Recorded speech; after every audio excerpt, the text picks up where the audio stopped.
Hello students, welcome to my channel. आज video रे तुम मानकर अष्टम श्रेणी इतिहास बहिर पंचम अध्याय भारत रे जातीयतावादी आंदोलन ए चैप्टर प्रश्नोत्तर गुडी आलोचना करनेबा।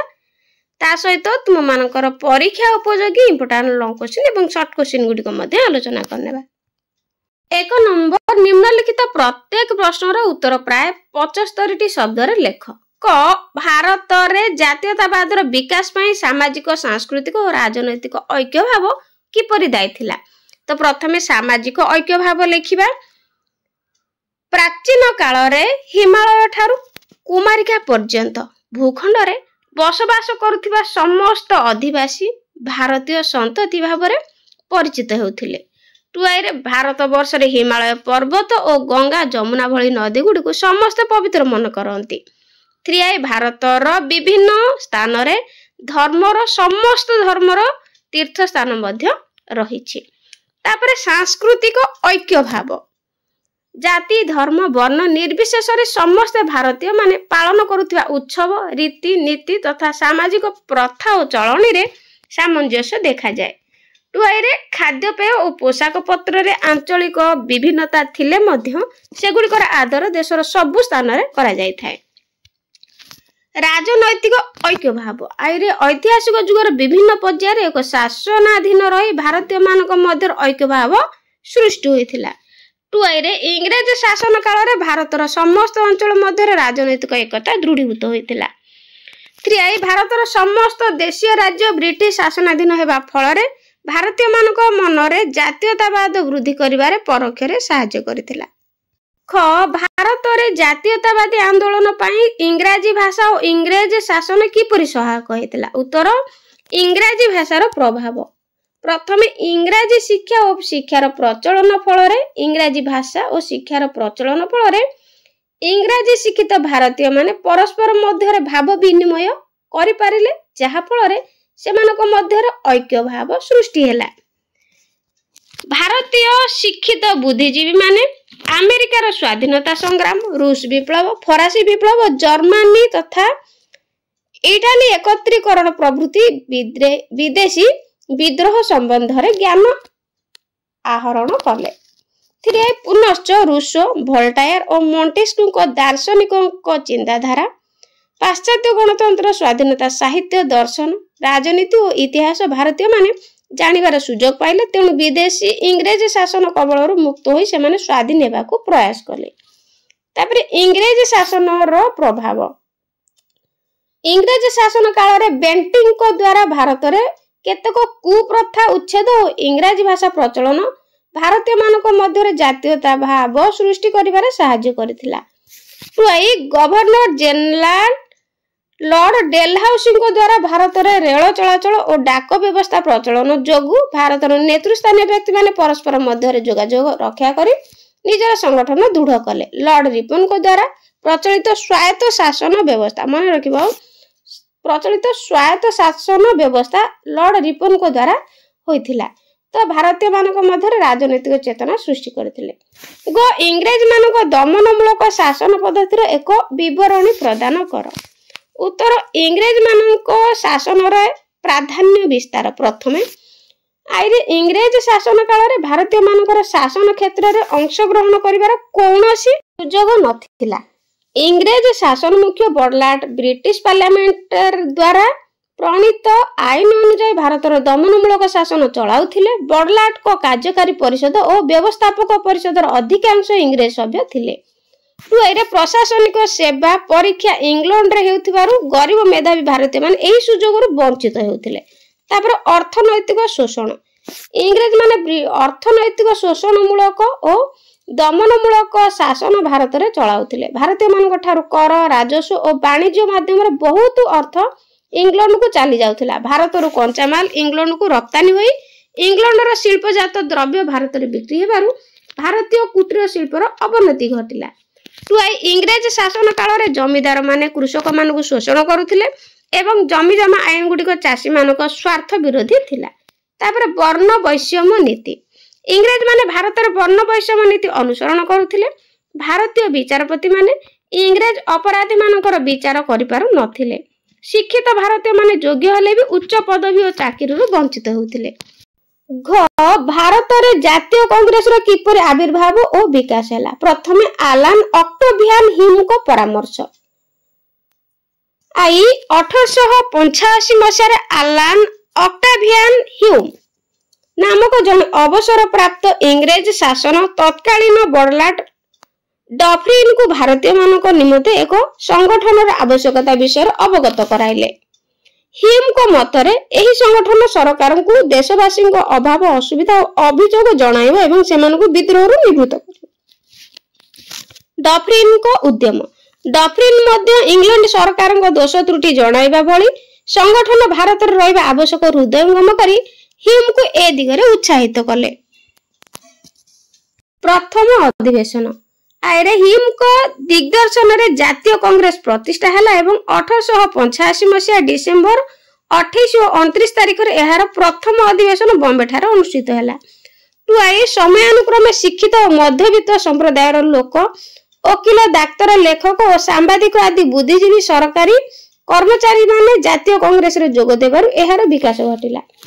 उरे जातीय कांग्रेस रो नरमपंथी माने की दाबी उपस्थापन करथिले।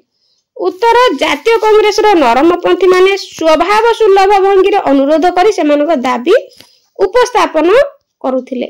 नरमपंथी कर दाबी तो तांकर दाबी गुडी को कोन थिला? इंग्रेज सेमाने इंग्रेज सरकार निकट रे केतक दाबी उपस्थापन करथिले। से गुडी को हला एक रे प्रादेशिक और केंद्रीय आईन सभा रे भारतीय प्रतिनिधि रहिबार व्यवस्था करिबा। दुई रे भारतीय प्रशासनिक परीक्षा इंग्लैंड रे हेबा सह भारत रे करिबार व्यवस्था हला।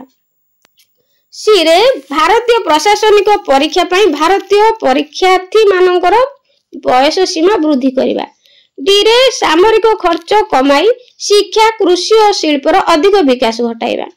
ई रे अस्त्र शस्त्र आईन रो संस्कार करिबा। तापरे च बंग प्रदेश किपरि विभाजित हला। इंपोर्टेंट क्वेश्चन बंगला प्रदेश गठन तो बंग बिहार और ओडिशा को नहीं गठित बंगला प्रदेश विशाल थिला। एते बड़ प्रदेश रो प्रशासनिक असुविधा अनुभव करी तत्कालीन इंग्रेज बड़लाट लॉर्ड नाथानियल कर्जन बंग प्रदेश विभाजन कथा चिंता कले। टुआई रे बंगर पूर्व भाग को आसाम सहित मिसाई दिया गला। ढाका ठारे यार राजधानी रहिला। सेहीपरि बंगर पश्चिम भाग बिहार और ओडिशा को नहीं पश्चिम बंग गठित हैला। यार राजधानी कलकत्ता ठारे रहिला। तो पश्चिम बंगर राजधानी होची कलकत्ता। बंग भंग और नीति फल रे बंगला भाषा भाषी लोक दुई भाग रे विभक्त हेले। बंगर साधारण जनता उत्क्षिप्त होई पड़िले। जातीय कांग्रेस ए बंग भंग नीति को विरोध कला। तापरे बंग विभाजन भारत रो लोक मानकर विरोध भाव को इंग्रेज सरकार भ्रुक्षेप न करी 1905 अक्टोबर 16 तारिख दिन लॉर्ड कर्जन बंग विभाजन घोषणा कले। शॉर्ट क्वेश्चन मन रखियो पिला माने बंग विभाजन केबे घोषणा करा गला? 1905 रे अक्टोबर मास 16 तारिख रे जे कि लॉर्ड कर्जन घोषणा करथिले बंग विभाजन। तापरे सांप्रदायिकता बंग प्रदेश रे मुंड टेकुथिबा तीव्र जातीयतावाद को प्रतिहत करबा और सेमानक मध्य रे सांप्रदायिकता तिक्तता सृष्टि करबा इंग्रेज शासकंकर बंग विभाजन नीतिर प्रकृत उद्देश्य थिला। छरे स्वदेशी आंदोलन कोन एहार लक्ष्य और अग्रगति ऊपर रे एक विवरणी प्रदान कर। प्रथमे स्वदेशी आंदोलन आरंभ लॉर्ड कर्जनकर बंग विभाजन घोषणा विरोध रे सारा देश रे विद्रोह प्रज्वलित हैला और आंदोलन चलिला। टुआरे नरमपंथी नेता माने इंग्रेज शासन विरोध रे प्रकाश्य आंदोलन पई मत देले और चरमपंथी नेता माने भारतीय मानकर न्यायोचित अधिकार साब्यस्त करबा को बलपूर्वक दाबी कले। एहा फल रे 1905 मसिया रे भारत रे स्वदेशी आंदोलन आरंभ हैला। स्वदेशी आंदोलन रो लक्ष्य विदेशी तथा बिलात द्रव्य वर्जन करिबा मुख्य लक्ष्य। दुई रे निज देश अर्थात भारतीय उत्पादित द्रव्य को आदर करिबा और व्यवहार करिबा। दुई तीन रे स्वदेश प्रीति भाव उद्रेक और संचार करिबा। तो स्वदेशी आंदोलन रो अग्रगति रे स्वराज मंत्र रे अभिमंत्रित भारतीय माने चारिआडे सभा समिति और शोभा यात्रा आयोजन कले। इंग्रेज शासन विरोध रे विभिन्न जातीयतावादी ध्वनि दिया गला। 1905 अगस्त 7 तारिख दिन कोलकाता रो टाउन हॉल एक सभा रे विदेशी द्रव्य वर्जन करिबा पई एक जातीय नीति ग्रहण करागला फल भारतीय मानक मध्य आत्मनिर्भरशीलता आत्मविश्वास और आत्मसहायता भाव सृष्टि और विकास हो पारिला। 2 नंबर निम्नलिखित प्रश्न गुड़िकर उत्तर संक्षेप लेख। क लाल बाल पाल कहले कौन बुझ। बहुत वेरी वेरी इंपोर्टेंट क्वेश्चन मन रखिए पिला माने जे लाल बाल पाल कहले कौन बुझ। उत्तर महाराष्ट्र लोकमान्य बाल गंगाधर तिलक, पंजाब लाला लजपत राय, पश्चिम बंगर बिपिन चंद्र पाल जातीय कांग्रेस चरमपंथी गोष्ठी नेता थिले। एही 3 जन संक्षेप लाल बाल पाल नाम परिचित। क्यों विदेशी लेखकों द्वारा भारतीय जातीयतावादी आंदोलन प्रभावित होता। उत्तर sir William Jones, professor Max Muller, Monier Williams प्रभृति विदेशी लेखकों द्वारा भारतीय जातीयतावादी आंदोलन प्रभावित होता। ग जातीय कांग्रेस प्रथम सभापति किए थिले। मन रखियो पिला माने इंपोर्टेंट क्वेश्चन जे उमेश चंद्र बनर्जी जातीय कांग्रेस प्रथम सभापति थिले। ग जातीय कांग्रेस प्रथम अधिवेशन केबे और केउठी बसिथिला। तो उत्तर जातीय कांग्रेस प्रथम अधिवेशन 1885 मसिया डिसेंबर 28 और 29 तारिख रे बसिथिला।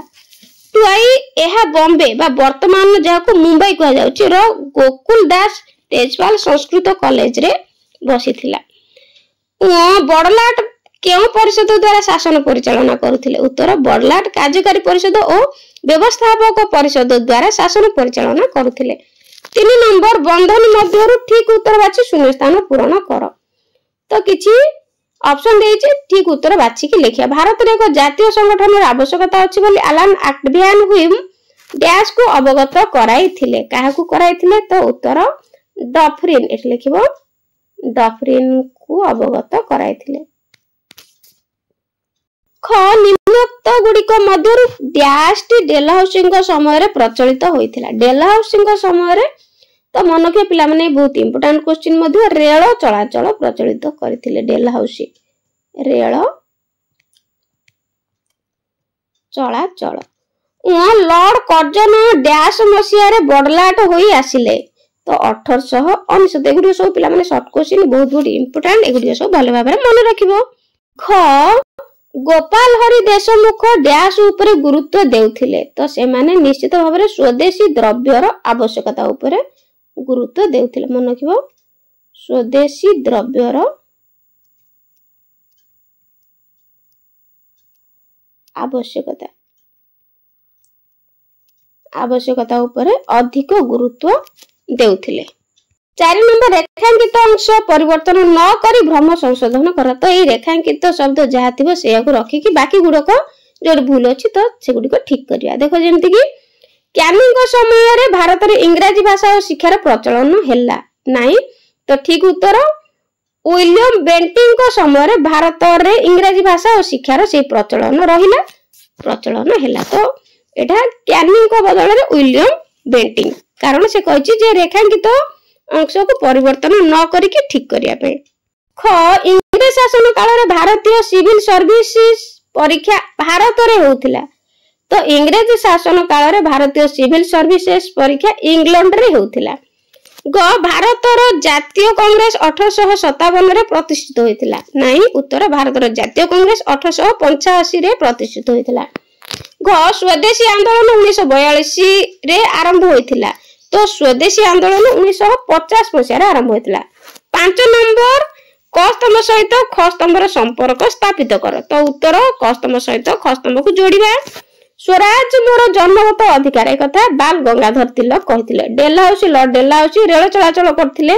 जातीय कांग्रेस रो द्वितीय अधिवेशन 1886 मसीह रे हेतला। लॉर्ड कर्जन शासन तो 1905 मसीह रे होइतिला। तो पिला माने वीडियो केमति लागला कमेंट रे निश्चित जणाइबो। मन देकी पाठ पढिबो। आज मैं रहउची गॉड ब्लेस यू।